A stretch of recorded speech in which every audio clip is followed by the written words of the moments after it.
انبیاء کی قبریں اس کے ارد گرد ہیں۔ تو اس سے یہ پتہ چلتا ہے اللہ والوں کی قبر جہاں بن جاتی ہے وہ جگہ بھی بابرکت بن جاتی ہے۔ لِنُرِيَهُ مِنْ آيَاتِنَا، ہم ان کو دکھاتے ہیں نشانیاں، یہ نشانیاں برکتیں دکھائیں، وہاں پہ انبیاء علیہ السلام کے قبور ہیں، دیگر برکتیں ہیں۔ إِنَّهُ هُوَ السَّمِيعُ الْبَصِيرُ، فرمایا کہ وہ جانتا بھی ہے اور دیکھتا بھی ہے۔ معراج آقا کریم صلی اللہ علیہ وسلم کا ایک عظیم الشان معجزہ ہے۔ آپ کے جتنے بھی معجزات ہیں، بے شمار معجزات آپ کو سراپا معجزہ بنا کر بھیجا رب کائنات نے، لیکن یہ معراج معجزات جلیلہ میں سے ایک عظیم الشان اور محیر العقول معجزہ ہے۔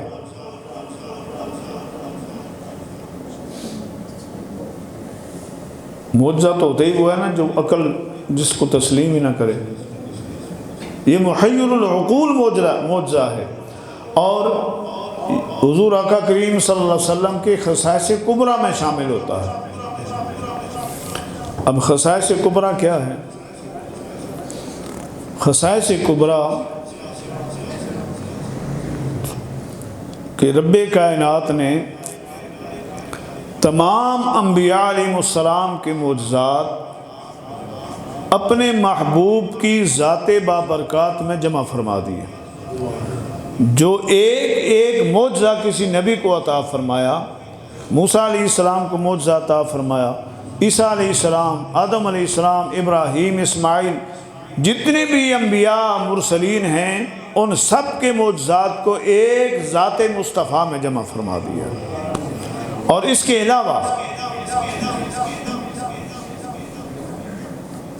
علاوہ بھی رب کائنات نے اپنے محبوب کو وہ چیزیں عطا فرمائیں، وہ عظمتیں عطا فرمائیں، وہ معجزات عطا فرمائے جو کسی نبی اور رسول کو وہ چیزیں نہیں عطا فرمائی۔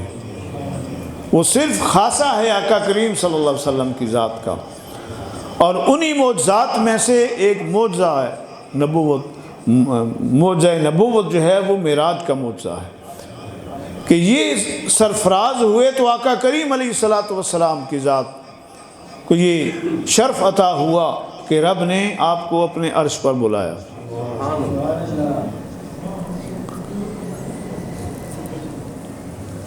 اور یہ معراج کا جو معجزہ ہے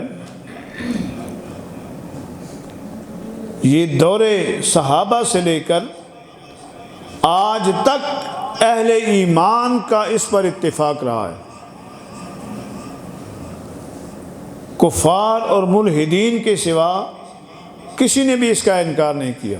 مشرکوں نے انکار کیا، جیسے حدیث پاک میں آتا ہے حضور نبی کریم رؤوف الرحیم علیہ السلام جب تشریف لائے نا معراج سے واپس، تو صبح کے وقت آپ نے لوگوں سے خطاب فرمایا کہ لوگوں، میں آسمان پر گیا ہوں، عرش پر گیا ہوں، اللہ کا دیدار کیا، جنت دوزخ کو دیکھا، کرسی کو دیکھا، عرش کو دیکھا، لوح و قلم کو دیکھا، بہت سارے عجائبات ان کو ملاحظہ فرمایا، مشاہدہ فرمایا، بہت ساری آیات کبریٰ کو میں نے ملاحظہ فرمایا۔ تو جو ابو جہل جیسے لوگ تھے نا، جو عقل سے سوچتے تھے، انہوں نے عقل سے سوچا کہ رات کے مختصر سے حصے میں، معراج یہی ہے نا کہ رات کے وقت مختصر سے حصے میں آقا کریم علیہ السلام گئے بھی اور آئے بھی۔ فرش سے عرش تک، کرسی، لوح و قلم، جنت و دوزخ اور بہت سارے عجائبات کو مشاہدہ فرما کے آپ ایک لمحے کے اندر واپس بھی تشریف لے آئے۔ زنجیر بھی ہلتی رہی، بستر بھی رہا گرم، اتنے وقت میں محمد گئے اور چلے آئے۔ یہ تو مختصر سا وقت، ایک لمحے کے اندر، تو یہ بات تو ذہن میں نہیں آتی ہے۔ عقل والا سوچتا ہے نا جب، تو وہ چکرا جاتا ہے، کیسے ہو گیا؟ قرۂ نار بھی ہے، اس قرۂ نار سے گزرنا بہت مشکل ہے۔ قرۂ نار آگ کا ایک گولا ہے، ایک مخصوص مقام پہ جب جاتا ہے نا بندہ، تو پھر قرۂ نار سے اس کو گزرنا پڑتا ہے، اور اس میں سے اگر کوئی گزرتا ہے تو وہ جل کر راکھ ہو جاتے ہیں۔ تو عقل والے اس بحث میں پڑ جاتے ہیں، یہ کیسے ہو سکتا ہے کہ کیسے پہنچ گئے۔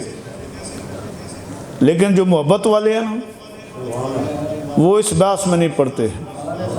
ابو جہل تو عقل کی روح سے دیکھتا تھا نا، وہ ملحد تھا، وہ تو کافر تھا، مشرک تھا نا۔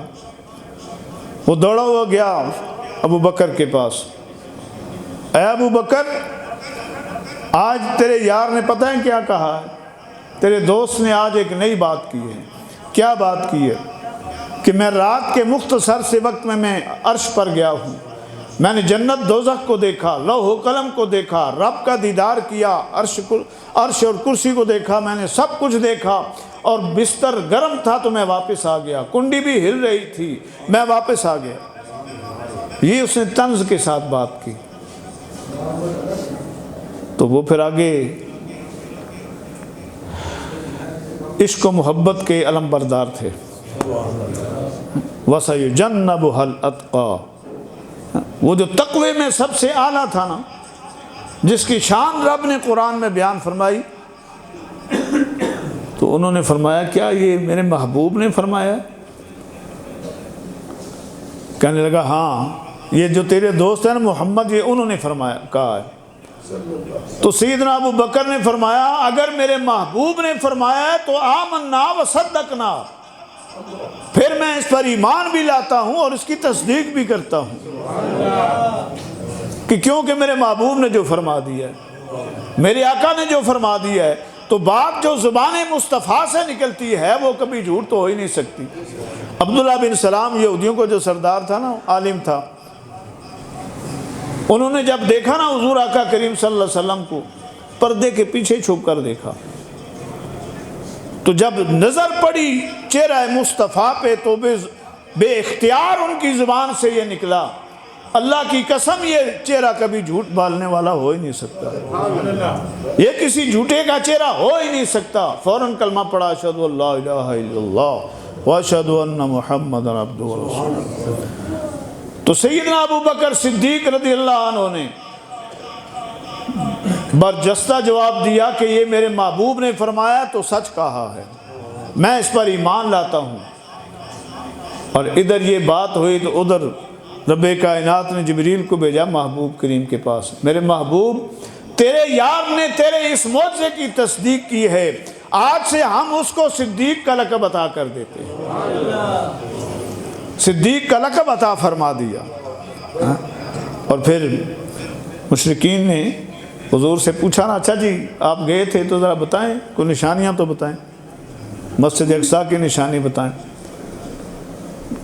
بھئی ایک بندہ اگر نہیں گیا تو اس کو کیا پتا کہ مسجد اقصیٰ کے کتنے ستون ہیں، تو آپ بتائیں، اس سے پہلے آپ نہیں گئے تو آپ بتائیں۔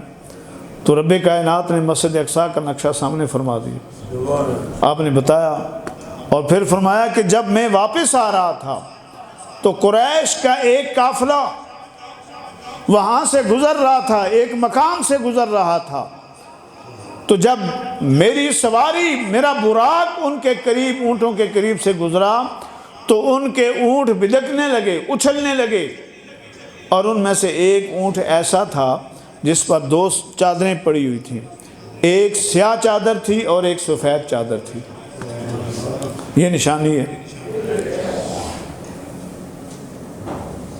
تو جب وہ قافلہ پہنچا تو لوگوں نے پوچھا تو انہوں نے کہا ہاں بھئی ایک سوار ہم نے دیکھا ہے، اور یہ نشانیاں جو انہوں نے بتائیں وہ پوری ہوئی ہیں۔ تو معجزہ مصطفیٰ جو ہے، یہ معراج کا جو معجزہ ہے، یہ عقل کی بنیاد پر نہیں ہوتا ہے۔ عقل والے تو اس پر بحث کرتے زندگیاں گزر گئیں ان کی، عقل کے گھوڑے پر سوار ہو کر وہ دوڑتے رہے، لیکن محبت والے پہلی نظر میں ہی اپنے محبوب کے اس معجزے کو تصدیق کرتی ہوں۔ اور پھر یہ معراج ایک حرکت کی صورت ہے نا، تیز رفتاری کا ایک ہے، اور جو تیز رفتاری ہے کسی بھی چیز کی رفتار ہے اس کی کوئی حد معین تو نہیں ہے، کوئی حد مقرر ہے، کوئی حد مقرر نہیں ہے کہ بندہ کہے جی کہ میری گاڑی ہے وہ بہت تیز بھاگتی ہے، اب وہ یہ سمجھے کہ میری گاڑی سے زیادہ تیز کوئی نہیں بھاگ سکتی، کوئی سواری نہیں جا سکتی، تو یہ اس کی خام خیالی ہے، یہ غلط ہے۔ اب اس سے زیادہ جو پاور والی گاڑی ہے وہ اس سے زیادہ تیز بھاگے گی۔ پائلٹ جہاز اڑاتا ہے تو اس کی سپیڈ اپنی تیز ہوتی ہے، یعنی رفتار کی حد کوئی معین نہیں ہے، اس کا دار و مدار محرک اور متحرک پر ہوتا ہے۔ محرک کے اندر جتنی طاقت ہوگی، محرک جتنی طاقت والا ہوگا، قوت والا ہوگا، اور متحرک کے اندر اس طاقت کے ساتھ چلنے کی صلاحیت جتنی زیادہ ہوگی اتنی اس کی رفتار بھی تیز ہوگی۔ اب مثال کے طور پر اب ایک محرک اگر طاقتور ہے اور متحرک صلاحیت ہے اس کے اندر، تو وہ محرک اس کو کھینچ کر لے جائے گا، اس کو چلا لے گا۔ جیسے مثال کے طور پر ایک ریل گاڑی ہے، اگر کوئی بندہ آپ سے کہے کہ ریل گاڑی جس کے پیچھے 10-15 ڈبے لگے ہوئے ہیں، اب وہ ریل گاڑی اسٹیشن پر میں نے دیکھا کہ اس کو ایک گدھا اس کو کھینچ کر لے جا رہا تھا اور پوری سپیڈ سے جا رہا تھا، تو یہ بات آپ مانیں گے؟ یہ بات ماننے والے نہیں ہیں کہ گدھے کے اندر وہ محرک ہے، گدھا متحرک ڈبے ہیں، ڈبوں کا وزن زیادہ ہے، گدھے کا وزن تھوڑا ہے، اس کے اندر اتنی طاقت نہیں کہ وہ ان 12-13 ڈبوں کو کھینچ کر لے جا سکے۔ یہ ماننے والی بات نہیں ہے، آپ کہیں گے یہ پاگل ہے، جھوٹ بولتا ہے۔